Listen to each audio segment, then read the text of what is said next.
읽으실 하나님의 말씀은 예레미야 31장 31절에서 34절입니다.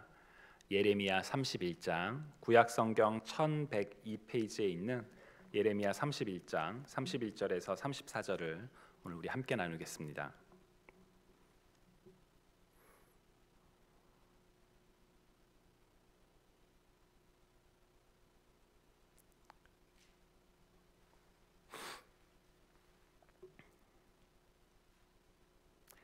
여호와의 말씀이니라. 보라, 날이 이르느니 내가 이스라엘 집과 유다 집에 새 언약을 맺으리라. 이 언약은 내가 그들의 조상들의 손을 잡고 애굽 땅에서 인도하여 내던 날에 맺은 것과 같지 아니할 것은 내가 그들의 남편이 되었어도 그들이 내 언약을 깨뜨렸음이라. 여호와의 말씀이니라. 그러나 그날 후에 내가 이스라엘 집과 맺을 언약은 이러하니 곧 내가 나의 법을 그들의 속에 두며 그들의 마음에 기록하여 나는 그들의 하나님이 되고 그들은 내 백성이 될 것이라. 여호와의 말씀이니라. 그들이 다시는 각기 이웃과 형제를 가르쳐 이르기를 너는 여호와를 알라 하지 아니하리니 이는 작은 자로부터 큰 자까지 다 나를 알기 때문이라. 내가 그들의 악행을 사하고 다시는 그 죄를 기억하지 아니하리라. 여호와의 말씀이니라. 아멘.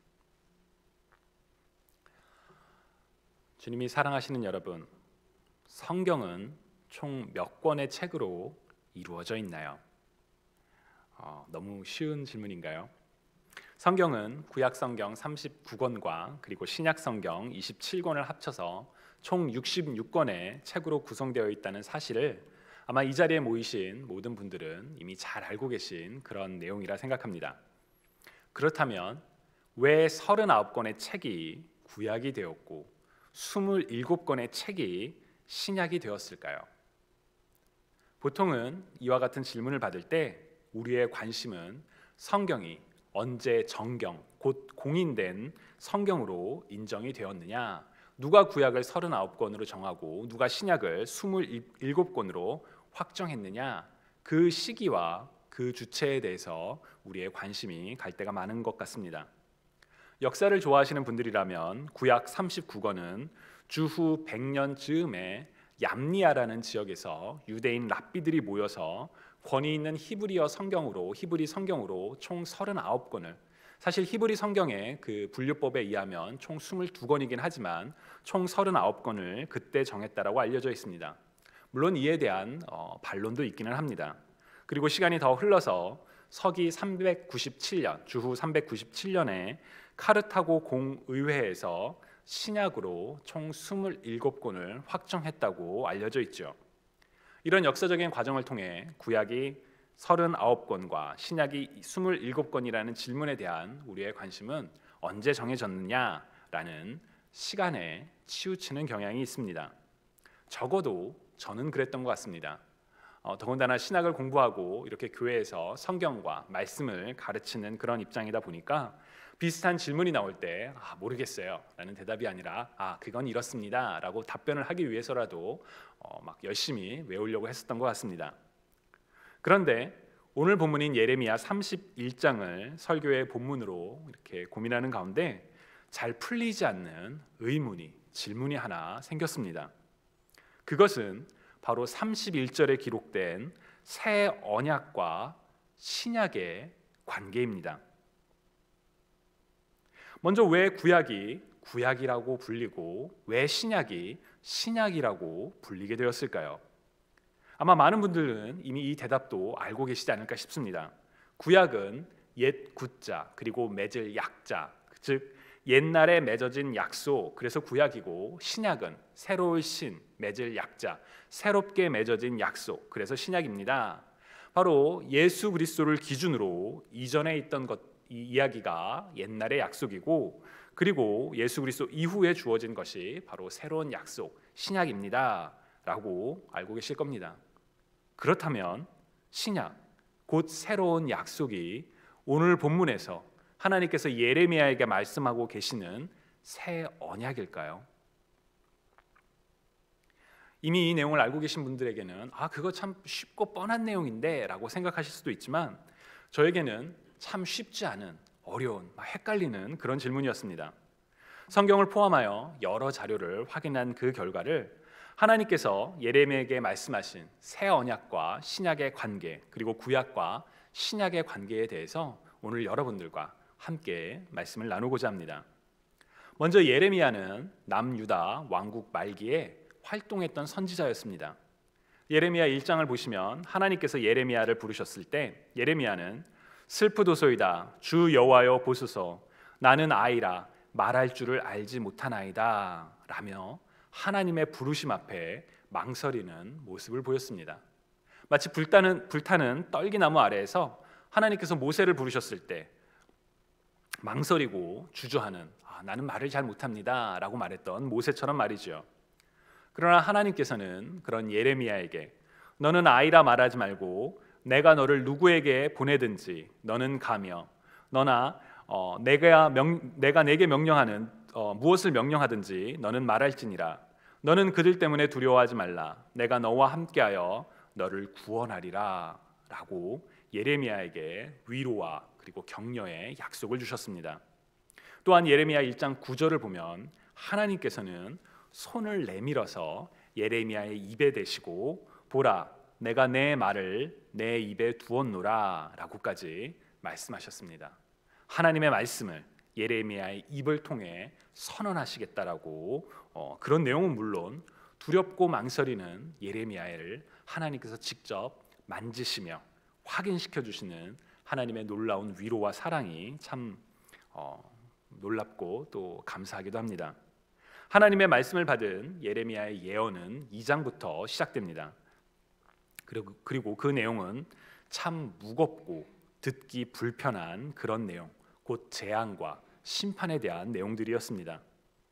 다른 선지자들의 삶과 구분되는 예레미야의 모습 중에 하나는 예레미야는 본인이 증거한 예언으로 말미암아 많은 박해와 고통을 받았다는 사실입니다. 물론 구약의 다른 선지자들, 예를 들어 엘리야 같은 경우에도 본인이 전한 메시지로 인해 악한 인물들로 인해 어려움을 겪기도 했었지요. 그러나 예레미야 같은 경우에는 특히나 거짓 선지자들로 인해 더 많은 박해와 그리고 감금과 어려움을 당했던 인물입니다. 그러나 우리가 누차 나누었던 것처럼 하나님께서 주시는 심판의 메시지는 단순히 재앙의 메시지가 아니라 경고의 메시지입니다. 돌이켜라, 악의 길에서 떠나라, 그래서 다시금 하나님께로 돌아오라 라는 그런 메시지이죠.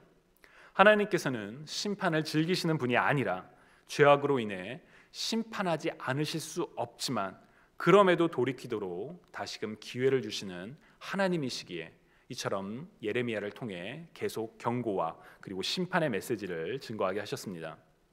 그리고 우리가 하나님의 놀라우신 은혜를 더욱 깊게 깨닫게 되는 것은 바로 그 심판과 경고와 재앙의 메시지 중심에 그 속에서도 바로 위로와 회복을 선포하시기 때문입니다. 이스라엘과 유다의 죄로 인하여 심판과 징계의 메시지가 선포되었지만 바로 오늘 우리가 읽은 본문에서처럼 하나님께서는 회복의 약속을 선포해 주십니다. 특히나 오늘 우리가 읽은 본문은 단순한 회복이 아니라 완전히 새로운 더 좋은 구원을 주시겠다라는 그 언약을 주시겠다라는 그런 약속입니다.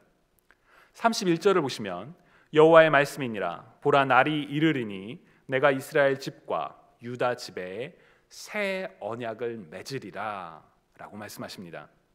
한 날, 아직 그 때가 도래하진 않았지만 반드시 그 올날에 하나님께서 이스라엘과 유다 곧 하나님의 백성들과 새로운 언약을 맺으시겠다고 선포하십니다.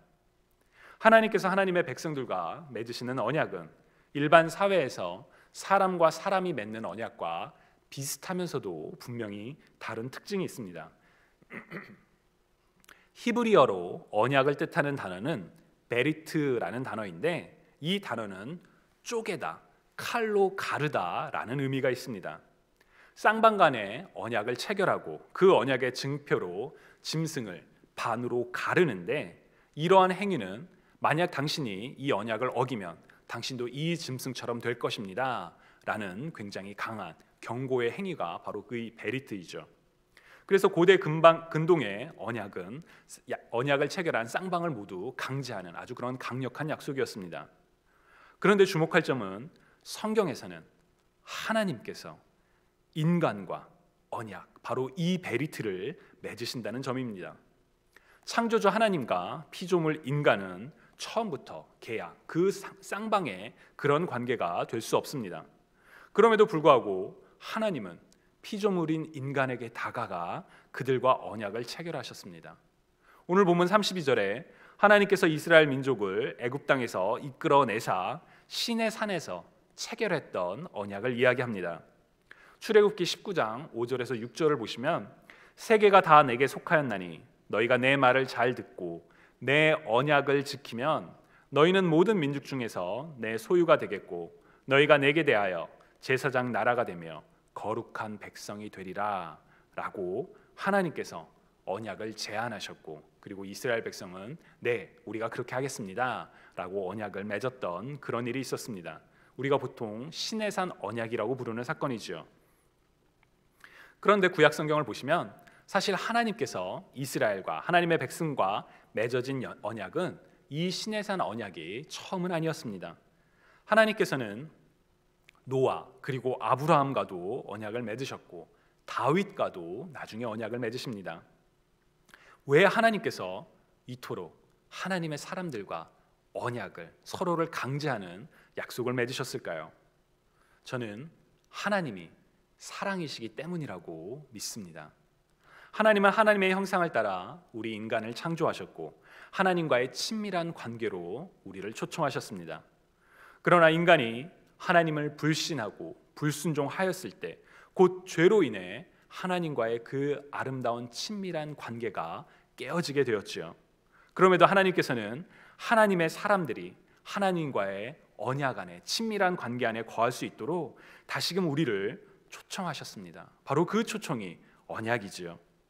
예레미야를 통해서 말씀하신 것처럼 하나님께서 우리를 향한 생각은 평안이요 재앙이 아니며 우리에게 미래와 희망을 주시기 위한 것이기 때문입니다. 안타까운 것은 하나님께서 이처럼 사랑으로 언약을 하나님의 사람들과 맺으셨지만 사람들은 끊임없이 언약을 깨뜨렸다는 점입니다. 32절에 보시는 것처럼 내가 그들의 남편이 되었어도 그들이 내 언약을 깨뜨렸음이라. 예레미야가 유다 백성들에게 심판의 메시지를 선포했던 이유도 바로 이 하나님과의 언약이 깨어졌기 때문이었습니다. 그러나 이제 하나님께서는 심판의 경고, 메시지 이후에 회복을 선포하십니다. 바로 새 언약을 맺으시겠다는 것이지요. 33절과 34절에는 하나님께서 이스라엘과 맺으실, 하나님의 사람들과 맺으실 새 언약의 중요한 특징이 세 가지가 담겨 있습니다. 그 첫 번째 특징은 이전의 언약의 형태와 다르다라는 것입니다. 시내산 언약의 특징은 하나님께서 율법을 십계명이라는 두 돌판에 담아 주셨고, 그리고 십계명 외에도 다양한 상황에 지켜야 할 명문화된, 글로 된 그런 율법과 규례를 사람들에게 주셨다는 점입니다. 그런데 이스라엘은 눈에 보이는, 변하지 않도록 글로 새겨진 율법과 규례가 있음에도 불구하고 해당 율법을 지키지 않아서 언약이 깨어졌습니다. 그래서 이제 하나님께서는 우리들의 마음에 율법을 새겨주시겠다라고 말씀하십니다. 33절을 보시면 그러나 그날 후에 내가 이스라엘 집과 맺을 언약은 이러하니 곧 내가 나의 법을 그들의 속에 두며 그들의 마음에 기록하여 나는 그들의 하나님이 되고 그들은 내 백성이 될 것이라 여호와의 말씀이니라. 아멘. 눈으로 보고 귀로 듣고 행동으로 행해야 하는 율법이 아니라 우리의 마음에, 우리의 중심에 새겨져서 잊혀지지 아니하고 하나님과 하나님의 백성이라는 완전한 관계를 이룰 새 언약이라고 말씀하십니다. 이 새 언약이 무엇인지는 잠시 후에 살펴보고 일단 계속되는 특징들을 더 살펴보면 두 번째 특징은 34절의 전반부입니다. 그들이 다시는 각기 이웃과 형제를 가리켜 이르기를 너는 여호와를 알라 하지 아니하리니 이는 작은 자로부터 큰 자까지 다 나를 알기 때문이라. 여기서 여호와를 알라라는 그 내용에 안다라는 히브리어는 바로 야다입니다. 히브리어 야다는 단순히 누군가를 인식하고 아는 것이 아니라 그와 매우 친밀한 관계에 있을 정도로 자세히 아는 것을 뜻하는 단어입니다. 그래서 야단은 성적인 관계를 포함하는 그런 의미로 사용되기도 하죠. 또한 호세아가 사람들에게 우리가 여호와를 알자, 힘써 여호와를 알자라고 외쳤을 때 단순히 하나님을 알자는 것이 아니라 하나님께로 돌아가 친밀한 관계 안에 거하자는 그런 의미가 담겨 있었다라고 이전에 한번 나눈 적도 있었죠. 그런데 새 언약으로 말미암아 더 이상 하나님을 아십시오, 하나님을 압시다라고 권면할 필요가 없다라고 합니다. 왜냐하면 새 언약이 완전하며 친밀한 관계를 가져왔기 때문입니다. 그리고 새 언약의 세 번째 특징은 34절 후반부입니다. 내가 그들의 악행을 사하고 다시는 그 죄를 기억하지 아니하리라. 하나님께서는 우리의 모든 것을 아시는 전지하신 하나님이십니다. 그런데 하나님께서 새 언약으로 말미암아 우리의 죄를 용서하시고 우리의 죄를 이미 알고 계시지만 다시는 기억하지 않으시겠다라고 말씀하십니다. 마치 이사야서 1장 18절에서 오라 우리가 서로 변론하자 너희의 죄가 주홍 같을지라도 눈과 같이 희어질 것이요 진홍같이 붉을지라도 양털같이 희게 되리라 라고 말씀하셨던 것처럼 완전히 용서하시겠다고 선언하십니다. 이처럼 하나님께서 맺으시는 새 언약은 우리의 마음에 새겨지는 하나님의 말씀이며 우리와 하나님과의 깨어진 관계를 샬롬, 곧 완전한 친밀한 관계로 회복시키는 것이며 그리고 우리의 죄를 완전히 용서하시는, 다시는 기억하지 않으시는 놀라운 은혜가 담겨있는 선물입니다. 중요한 것은 이 새 언약은 이전의 언약처럼 우리의 행위로 주어지는 것이 아니라 오직 하나님의 의와 은혜로 주어지는 선물이라는 점입니다. 아마도 당시의 사람들, 곧 예레미야가 하나님의 말씀을 따라 새 언약을 선포했을 때 혹은 포로로 고통스러운 시기를 보내고 있었던 그 사람들은 새 언약이 하나님의 은혜로 말미암아 잃었던 나라를 회복하고 위기를 극복하는, 포로로 돌아오는 그런 일들을 떠올렸을지도 모르겠습니다. 그러나 예레미야를 통해 주어진 새 언약은 바로 예수 그리스도로 말미암아 성취되었음을 나중에 신약 성경이 증언을 합니다. 신약 성경에는 왜 이 새 언약이 예수 그리스도를 가리키는지 여러 차례에 걸쳐 증언합니다. 예를 들어 누가복음 22장 20절을 보시면 저녁 먹은 후에 잔도 그와 같이 하여 이르시되 이 잔은 내 피로 세우는 새 언약이니 곧 너희를 위하여 붓는 것이라. 예수님께서 잡히시던 그날 저녁에 제자들과 함께 성찬식을 하시며 분명히 말씀하셨습니다. 예수님의 피, 곧 생명으로 새 언약을 세우시겠다는 것이지요. 또한 바울은 고린도전서 11장 25절에서 예수님께서 행하셨던 말씀, 이 잔은 내 피로 세운 새 언약이니 이것을 행하여 마실 때마다 나를 기념하라 라는 말씀을 사람들에게 전했지요. 그래서 성찬식은 우리를 위해 십자가 위에 달리신 예수님을 기억하는 것이기도 하지만 동시에 예수 그리스도가 우리를 위하여 세우신 새 언약을 기념하는 것이기도 합니다. 그리고 히브리서 기자도 바로 예레미야에게 주신 이 말씀, 하나님의 말씀, 곧 새 언약에 관한 말씀을 그대로 인용하며 예수 그리스도께서 새 언약의 중보자가 되셨기에 하나님께서 부르심을 받은 자들은 하나님께서 약속하신 영원한 복을 누릴 수 있게 되었다라고 증언합니다. 이처럼 예수님의 말씀과 성경의 증언을 통해 우리는 예레미야에게 말씀하셨던 하나님의 새 언약이 바로 예수 그리스도로 인하여 성취되었음을 확신할 수가 있습니다. 그래서 예수 그리스도를 중심으로 이전의 내용을 옛 언약인 구약으로, 그리고 예수 그리스도가 오신 후의 내용을 새 언약인 신약으로 부르는 것은 결코 우연의 일치가 아닙니다.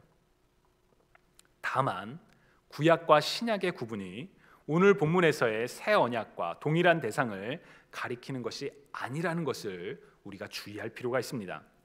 만약에 구약 성경과 오늘 본문에서 대조되는 옛 언약을 동일한 것이라고 우리가 오해하면 깨어진 옛 언약으로 인해서 새 언약이 주어졌는데 왜 우리는 구약을 여전히 성경의 한 부분으로 가지고 있어야 합니까? 라는 의문이 생길 수도 있기 때문입니다. 실제로 초대교회 당시에는 구약 성경을 성경이 아니라고 부정하는 그런 움직임도 있었습니다. 이와 관련하여 우리의 믿음의 선배들은 구약과 신약의 유기적인 의미를 분명히 신앙의 고백을 통해 해왔습니다. 예를 들어 우리가 속한 미국 장로교에서는 믿음의 선배들이 정한 신앙의 고백 총 12가지를 우리의 신앙 고백으로 채택하고 있는데, 그 중에 그것을 단순히 우리의 신앙 고백이 아니라 우리 장로교의 헌법으로 규정하고 있습니다. 그 중에 1967년 신앙 고백에서 구약과 신약의 관계를 이렇게 설명합니다. 신약 성경은 나사렛 예수 곧 메시아의 오심과 교회에 성령을 보내신 일에 대하여 증언한 사도들의 증언의 기록이다. 구약 성경은 이스라엘과의 언약에 있어서 하나님의 신실하심을 증언하며 그리스도 안에서 하나님의 목적이 성취될 것을 가리킵니다.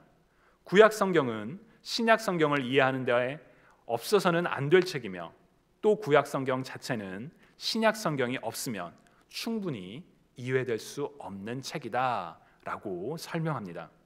즉 예수 그리스도로 말미암아 새 언약이 성취되었지만 우리는 새 언약이 어떻게 주어지게 되었는지를, 아니 보다 근본적으로는 하나님께서 어떻게 신실하신 언약을 체결하고 완성해 오셨는지를 구약을 통해서 확인할 수 있기 때문에, 또한 구약을 통해 예수 그리스도를 보내신 하나님을 더 깊이 알 수 있기 때문에 우리에게는 옛 언약의 내용들이 담겨 있는 구약 성경 39권의 책들이 여전히 중요한 하나님의 말씀이 됩니다.